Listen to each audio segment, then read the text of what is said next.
nouveauté de cette illumination, c'est l'animation. Ça, c'est tout à fait nouveau. On a fait beaucoup de choses en matière d'illumination, je l'ai dit tout à l'heure. On a mis des couleurs différentes, on a éliminé la tour Eiffel, toutes les couleurs de l'arc-en-ciel ou presque. En revanche, on n'avait encore jamais fait de show visuel comme nous le faisons et comme nous le ferons à partir du 22 octobre prochain. Et c'est ça qui nous a beaucoup intéressé, évidemment, à travers la proposition de Citadine que nous avons retenue. Donc je crois que ce qu'on a essayé de faire pour les 120 ans de la Tour Eiffel, c'est un projet en rupture. Rupture technologique, puisqu'on a utilisé des LED très particulières qui permettent un éclairage dynamique. Rupture en termes d'événements, puisqu'on a en fait un show de son et lumière d'une douzaine de minutes. Rupture en termes de création, parce qu'on utilise évidemment le pouvoir attractif de la couleur et de la dynamique dans le show présenté aux Parisiens. Citellum a créé le concept. Il s'agissait justement de pouvoir installer des projecteurs LED dans toutes les poutrelles métalliques de la Tour Eiffel. Cette nouvelle technologie nous permet en fait d'offrir une multitude de scénarios, tant justement dans les scénarios, dans les séquences, dans les sketchs que l'on peut proposer, que dans les tonalités et dans les intensités. Ce qu'aujourd'hui, l'éclairage actuel ne permet pas. Le show que nous avons conçu est très dynamique, avec une bande son qui vient accompagner ce show. Alors, le show dure 12 minutes. On fait d'abord 2 minutes 40 à peu près de construction, en décalage, poutre par poutre. On construit jusqu'à l'antenne. Et puis après, on fait une animation, d'abord en noir et blanc, et puis après en toutes les couleurs. J'ai fait ça en collaboration avec Bernard Schmitt. Il a trouvé un compositeur qui a composé une musique spécialement pour ce show-là.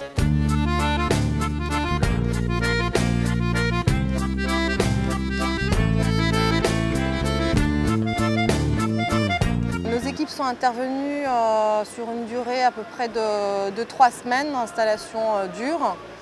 Et ensuite, une dernière semaine de réglage des effets par rapport à l'installation, réglage des projecteurs à l'intérieur des poutrelles. Nous avons voulu montrer quelque chose de moderne en termes de performance énergétique en particulier. C'est un sujet extrêmement important puisque c'est une des critiques qu'on peut apporter à l'illumination de la Tour Eiffel, c'est que c'était effectivement consommateur d'énergie. Et donc on a voulu montrer aussi qu'on était capable aujourd'hui, en 2009, de faire des choses extraordinaires en matière d'illumination en réduisant la consommation d'électricité que l'on pouvait avoir. Nous avons fait une recherche du côté de tout ce qui était technologie LED. Nous avons trouvé des projecteurs équipés de 48 LED, consommant chacun 3 watts, ce qui nous faisait en full, c'est-à-dire en plein régime, 200 watts. Sachant qu'il y a en gros 450 appareils installés pour le projet.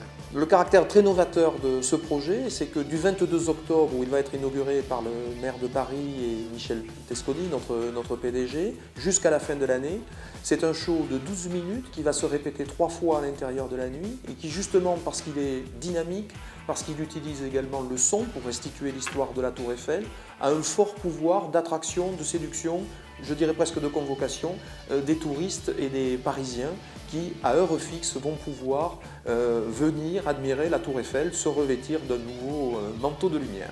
C'est très intéressant parce qu'en fait, on ressent à la fois le spectacle, mais l'histoire, le cœur de la Tour Eiffel.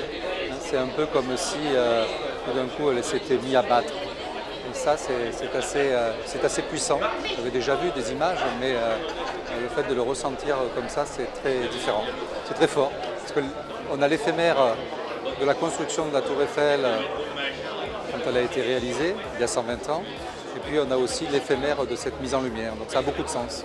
Évidemment, le dispositif qui a été mis en place de façon temporaire pour cette illumination nous permet aussi de tester en vraie grandeur sur les capacités de ces nouveaux outils, en particulier des LED, pour les futures générations de la Tour Eiffel. Et nous allons pouvoir, je pense, démontrer que c'est vers ce genre de dispositif qu'il faut que nous orientions dans les années à venir en matière de technologie, en matière de capacité à créer des images et des effets lumineux extraordinaires. Pour les 120 ans de la Tour Eiffel, nous avons fait un show exceptionnel et c'est une première mondial qui a été réalisé sur cette tour Eiffel.